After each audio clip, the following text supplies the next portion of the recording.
ඉපදුණු සෑවෝම යම් දවසක මිය යනවා හටගත් යමක් දවසක නැති වී යනවා බුදු කෙනෙකුටත් ලෝනිය දම පොදු වෙනවා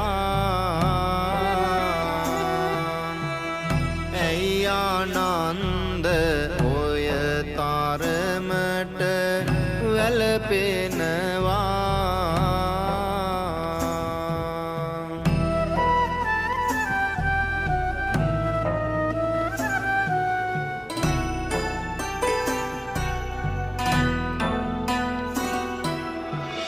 දැන් මගේ ආයු පිරිහිලා ආනන්ද මා ලැබගත යුතුයි දැන් නව සන්නින්ද කුසිනාරාව වෙත යමු අපි ආනන්ද කිව්වම කෙලෙස මාවාවන් නෙද සාමින්ද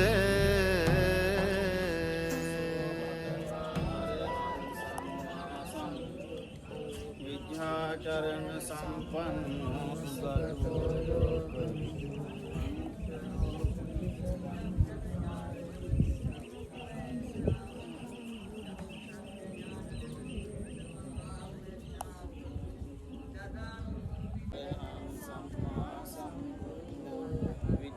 चरण संपन्न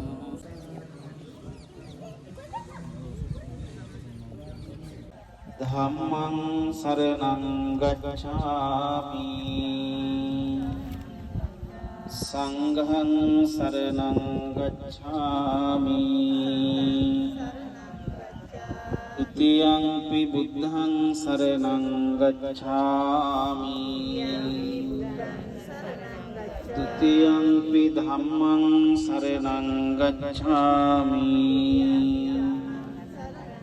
द्वितीयंपि संघं पाणातिपाता वैरमणि सिक्खापदं समादियामि अदिन्नादाना वैरमणि සියයක් බුදු පුතුන් සසුනට පුදන පුණ්‍ය මෙහෙවර වෙනුවෙන් මේ සියලු පින්කම් මහාන දකින බලන පින්වන්ත අම්ම කෙනෙක්. එතුමිය විදේශගත වෙලා හිටියා. ජන්මදිනය වෙනුවෙන් එතුමිය කල්පනා කළා. අපි වැඩ ඉන්න විහාරස්ථානයට ගිහිල්ලා හාමුදුරන්ගෙන් අහලා අවශ්‍ය කරන දෙයකට දායකත්වය දක්වන්න. ඉතින් අම්මගේ උපන්දිනයට ඒ පින්කම සිද්ධ කරගන්න ඒ භූමියටත් වඩා මේ භූමියට අපිට වැඩම කරන්න ලැබීමත් දරුවන් දෙමව්පියන් ඥාතීන් විදිහට ඔබට එන්න ලැබීමත් මහා පින්කමක්. මේ භූමියේ වැලි කැටයක් ගානේ මහරහතන් වහන්සේලා වැඩ සිටිය භූමියක්.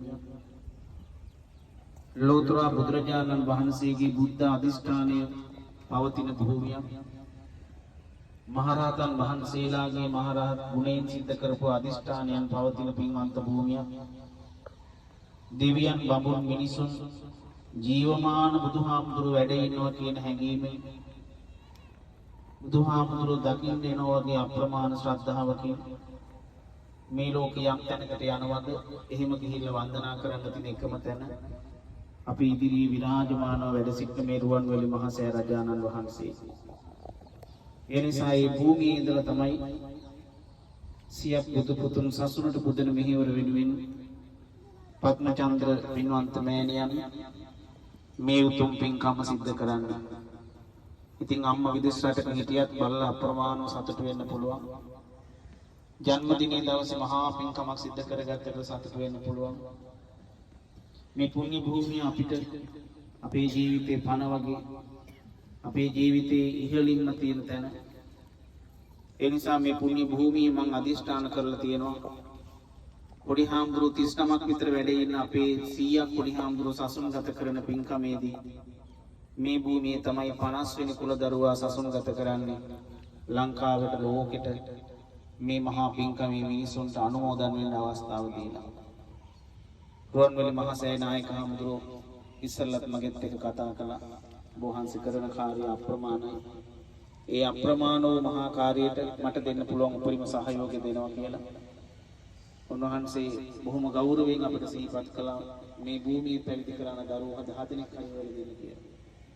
නමුත් මේ වෙලාවේ අපේ නායක හාමුදුරුවෝ බොහොම අප්‍රමාණ සෙනෙහසින් කටයුතු වලට කායේන වාචා චිත්තේන පමාදේන මයා කතං අච්ඡයං කමමේ බන්තේ භූයි පඤ්ඤ තථාගතේ අච්ඡයං කමමේ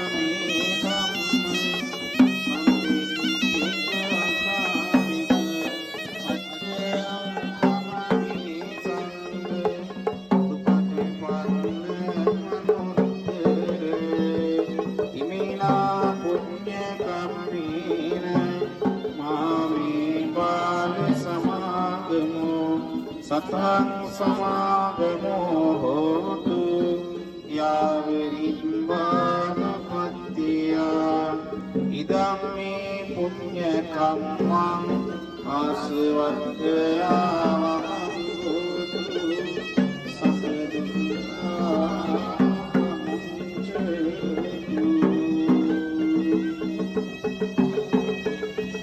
හොඳයි මේ වෙලාවේ බොහොම සත්තම් සිත් පෙරදරිව සිද්ධ කරව මහ පින්කමේ අනන්ත ආශිර්වාද ශක්තිය සම්මා සම්බුදුරජාණන් වහන්සේගේ ශාසනයේ තාවම ජීවමානව බුදුරජාණන් වහන්සේ වැඩ ඉන්නවා තරම්ම අප්‍රමාණ ශ්‍රද්ධාවකින් ලක්ෂ ගණන් මිනිස්සු දහස් ගණන් මිනිස්සු කෝටි ගණන් මිනිස්සු වන්දනා කරන පුණ්‍යවන්තම පුණ්‍ය භූමිය මේක. සමහර දවසකට අද වගේ දවසක අපි ආව නිසා අපිට මල්ලාසනයක් හරි ඊශ්ව තිබුණා. සමහර දවසකට අපි ආව නම් සමහර විට අපිට ඒන මල් ටික පූජා කරගන්න ඉඩ නැති මට්ටමටම මේ මල්ලාසන පිරෙනවා. ඒ නිසා සම්මා සම්බුදුරජාණන් වහන්සේගේ දානීය ආනිසංස තාමත් අපිට ජීවමානව පේනවා. උන්වහන්සේ සසර ඉස්මස්ලී දන් දීලා සසරේ දාන පාරමිතා පුරලා උන්වහන්සේ තිරිනිවන් පාර වාසය 2600 ගණනක් ගියත් මගේ බුදුහාමුදුරන්ට තාමත් දානේ තාමත් පරිස්කාරයෙන් තාමත් සිව්පසෙන් අඩුවක් නැහැ. ඒ නිසා තමයි උන්වහන්සේ දානීය ආනිසංස මන්තරම් දන්න කෙනෙක් නැහැ. එහෙම දන්නවනම් මේ දානීය ආනිසංස නොදැන ඉන්න නිසා පින්කම් කළේ නැතත්